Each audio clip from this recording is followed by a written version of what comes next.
Ayan, mag-a-unboxing tayo. Ito ay in-order ni Sir sa online. Tayo na ang magbubukas kasi pina-order ko to sa kanya.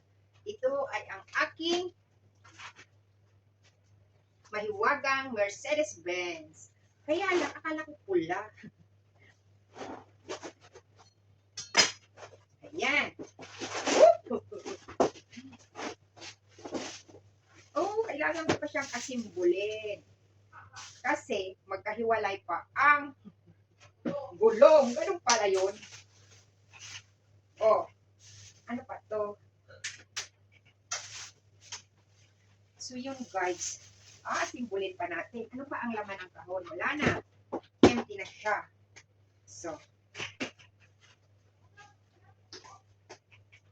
madali lang naman. Dito lang naman yun. Ganun lang naman pala yun. Para madaling matanggal. Hindi siya